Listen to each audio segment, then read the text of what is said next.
Hello बच्चों, चलिए प्रश्न को पढ़ते हैं। आवेश q का एक कण त्रिज्या r के वृत्ताकार मार्ग में चाल v के साथ चल रहा है।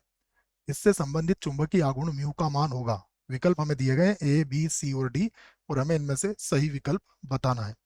प्रश्न को हल करने से पहले हम प्रश्न के लिए मुख्य अवधारणा लिख लेते हैं।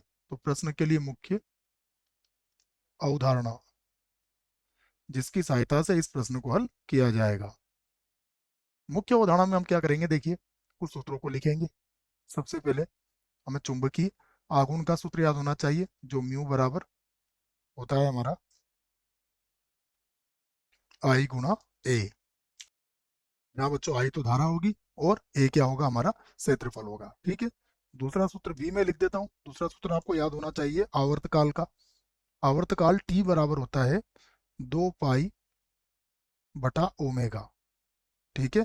यहाँ पर ओमेगा क्या होता है, कोणीय वेग होता है। तो अगर मैं कोणीय वेग के लिए भी सूत्र लिखूं तो वो भी आपको याद रखना है। देखिए कोणीय वेग ओमेगा बराबर होता है v बटा आर।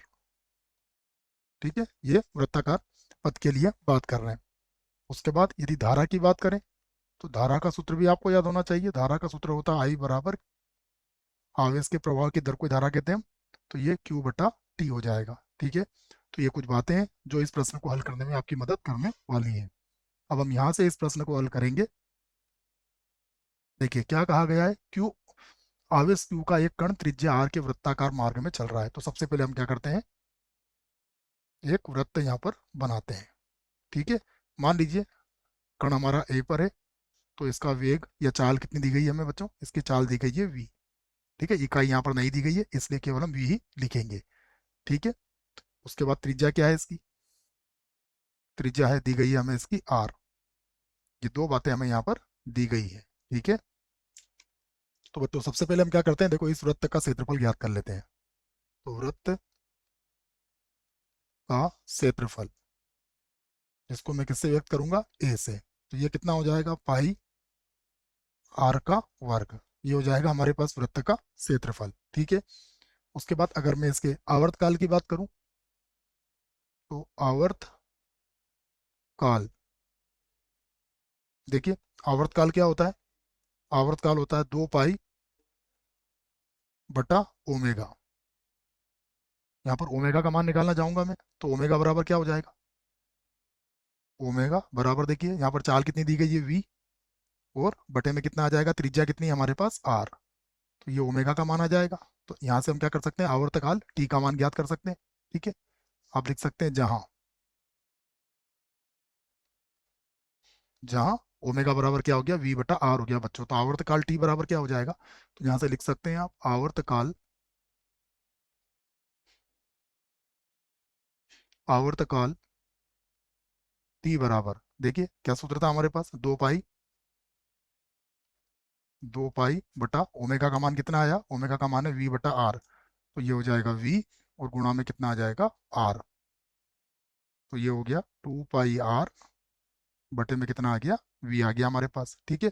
अब हम यहाँ से क्या कर सकते हैं, धारा I का मान ज्ञात कर सकते हैं। ठीक है। यहाँ लिख लेता हूँ मैं, धारा I बराबर क्या होता है, देखो आवेश तो Q है, और बटे में T कितना है हमारे पास, ये आ गया 2 पाई आर, और बटा कितना है V, अर्थात ये हो जाएगा QV बटा 2 पाई आर। ठीक है। तो अब हम लिख लेते हैं बच्चों, अतः चुंबकीय अतः चुंबकीय आघूर्ण, चुंबकीय आघूर्ण, ठीक है, जिसको म्यू से व्यक्त किया गया है। और चुंबकीय आघूर्ण क्या होता है, चुंबकीय आघूर्ण का सूत्र देखिए हमने क्या लिखा है, आई गुणा ए। ठीक है। तो आई कितना आया हमारे पास, आई का मान आया है बच्चों क्यू वी बटा 2 पाई आर। और क्षेत्रफल कितना होता है वृत्त का क्षेत्रफल, ये आ गया पाई आर का वर्ग, है ना। पूरा सूत्र बेस्ड, सूत्र पर आधारित प्रश्न है हमारा। तो देखिए 2 पाई से 2 पाई, 2 पाई से नहीं बच्चों, पाई से पाई कट जाएगा, आर से आर कट जाएगा। तो हमारे पास क्या बचेगा, हमारे पास बचेगा क्यू, फिर बचेगा वी, फिर बचेगा आर, और बटे में कितना होगा 2। ठीक है ना बच्चों, इकाई इसकी नहीं दी गई है इसलिए इकाई हम अभी नहीं लिख रहे हैं इसकी। विकल्प देखते हैं कहाँ पर हमें मिलेगा, QVR/2। तो QVR/2 ये पहला विकल्प ही इस प्रश्न के लिए क्या हो गया बच्चों, बिल्कुल सही हो गया, अर्थात ये जो विकल्प है ये गलत है। आशा करता हूँ बच्चों प्रश्न का उत्तर समझ में आया होगा। धन्यवाद।